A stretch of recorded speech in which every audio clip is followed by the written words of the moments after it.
السلام علیکم ورحمۃ اللہ وبرکاتہ۔ وعلیکم السلام ورحمۃ اللہ وبرکاتہ۔ ایک صاحب کا یہ سوال تھا کہ ذرا بتائیے کہ قربانی کے فضائل اور اس کے فائدے کیا ہیں۔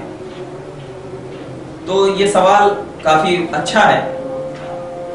دیکھیے، سب سے پہلے تو میں آپ کو یہ بتاتا ہوں حدیث پاک سے قربانی کے بہت سارے فائدے ہیں۔ حدیث پاک میں بھی اس کے فائدے کو بیان کیا گیا ہے، جیسا کہ ترمذی اور ابن ماجہ کی حدیث پاک ہے کہ اللہ کے رسول صلی اللہ علیہ وسلم ارشاد فرماتے ہیں کہ قربانی کے دن اللہ تعالیٰ کو قربانی کا خون بہانے سے زیادہ مسلمان کا کوئی عمل پسند نہیں ہے۔ یعنی جس دن قربانی ہوتی ہے اس دن اگر اللہ تبارک و تعالیٰ کو مسلمان کا کوئی عمل پسند ہے تو وہ اللہ کی بارگاہ میں خون بہانا۔ یہ ابن ماجہ کی حدیث اور ترمذی شریف نے بھی اس کو کتاب الاضاحی میں روایت کیا ہے۔ اور ترمذی اور ابن ماجہ کی ایک اور حدیث ہے کہ اللہ کے رسول صلی اللہ علیہ وسلم ارشاد فرماتے ہیں کہ قربانی کا خون زمین پر گرنے سے پہلے اللہ تبارک و تعالی اس بندے کی قربانی کو قبول کر لیتا ہے۔ زمین میں قطرہ گرنے سے پہلے وہ قربانی مقبول ہو جاتی ہے۔ اور ایک حدیث پاک لواقح الانوار القدسیہ حدیث پاک کی کتاب ہے، اللہ کے رسول صلی اللہ علیہ وسلم ارشاد فرماتے ہیں کتاب الاضاحی میں، اس لیے میں نہیں بول رہا ہوں، کتاب الاضاحی میں بالکل قربانی کا معاملہ ہے۔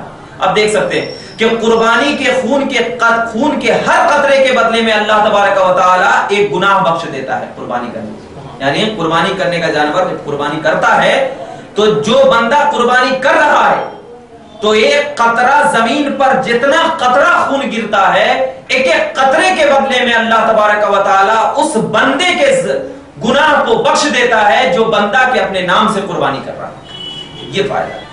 اور اصبحانی کتاب ہے، کتاب الاضاحی کی، اللہ تبارک و تعالی کے رسول صلی اللہ علیہ وسلم ارشاد فرماتے ہیں کہ قربانی کا گوشت اور خون کو 70 درجہ بڑھا کر میزان میں وزن کیا جائے گا۔ قربانی کے گوشت اور خون کو 70 درجہ اللہ اپنی قدرت سے بڑھائے گا، اور اس کے بڑھانے کے بعد جب میزان میں رکھ دے کر کے اس کے بعد وزن کرے گا۔ فرق دیکھیے کتنی بڑی فضیلت ہے۔ 70 درجہ اللہ جس چیز کو بڑھائے تو اب اس کا مقام کیا ہوتا ہے مسلمان میں؟ اس کا مقام تو یہی ہوگا کہ قربانی ہم تمام کے گناہوں کا بخشش کا ذریعہ ہے۔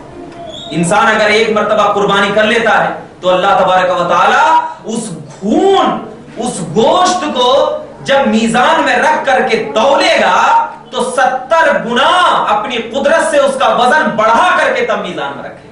یہ اصبحانی کی حدیث پاک ہے۔ اور ایک حدیث پاک مسند احمد بن حنبل کی ہے اور ابن ماجہ کی حدیث پاک ہے۔ اللہ کے رسول صلی اللہ علیہ وسلم ارشاد فرماتے ہیں کہ قربانی کے ہر بار کے بدلے میں ایک نیکی کا ثواب دیا جاتا ہے۔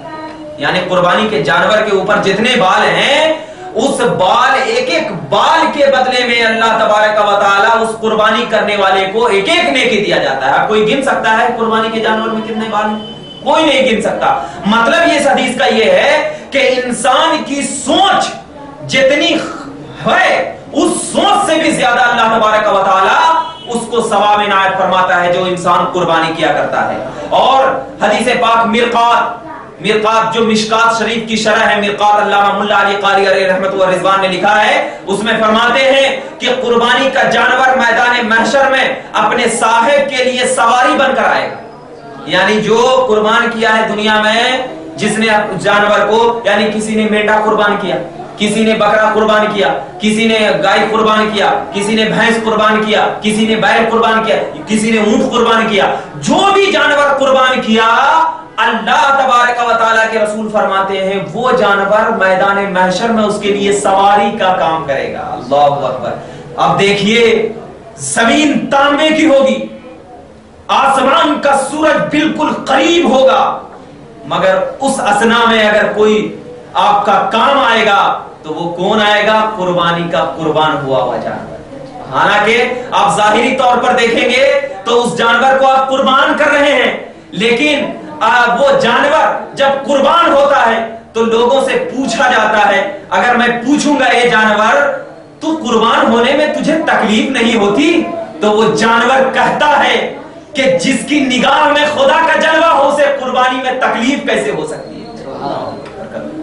تو اس کا مطلب یہ ہے کہ جب ایک عام انسان اللہ اکبر کہہ کر کے اسے ذبح کر دیا جائے تو اسے تکلیف نہیں ہوتی ہے. اور اس کی حدیث، اس کی سند ہے. کیسے سند ہے؟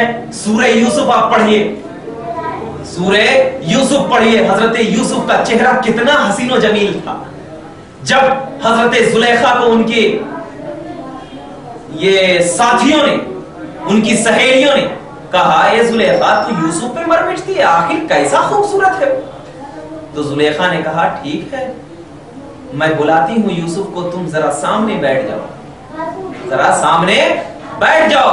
ان کا حسن جب دیکھو گی تو تمہیں محسوس ہوگا کہ کیا حسن ہے. مگر سامنے ایسے نہیں بٹھایا زلیخا نے، ایک نیمبو دیا اور ایک چاقو دیا. کہا جب یوسف آئے تو اسے دیکھتے ہوئے نیمبو کو کاٹنا. بیٹھ گئی تمام سہیلیاں. حضرت یوسف کو لایا گیا تو اس نے حسن کو دیکھ کر حضرت یوسف علیہ السلام کی، جو بشر ہیں، نبی ہیں، بشر ہیں، نبی ہیں، ان کے حسن کو دیکھ کر نیمبو کے کاٹنے کے بجائے انگلیاں کاٹ لی، مگر درد نہیں ہوا. درد نہیں ہوا. علماء کرام فرماتے ہیں کہ جب یوسف کے حسن کو دیکھ کر وہ حضرت زلیخا کی سہیلیاں انگلی کاٹتی گئی، درد نہیں ہوا. اور جس کے نگاہوں میں خدا کا جلوہ ہو، اس کا دیکھ رہا ہو اور اس کا گلا کاٹ جائے تو کیسے درد ہوگا، کیسے درد ہوگا.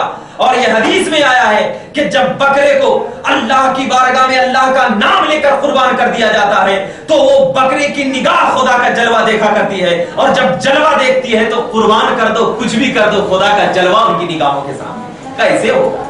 اور ایک حدیث پاک ہے بزار اور ابن ماجہ کی ہے کہ اللہ کے رسول صلی اللہ علیہ وسلم ارشاد فرماتے ہیں کہ خون کے پہلے قطرے کے ساتھ قربانی کرنے والے کے گزشتہ گناہ بخش دیے جاتے ہیں. جتنے پچھلے گناہ ہیں سب بخش دیے جاتے ہیں.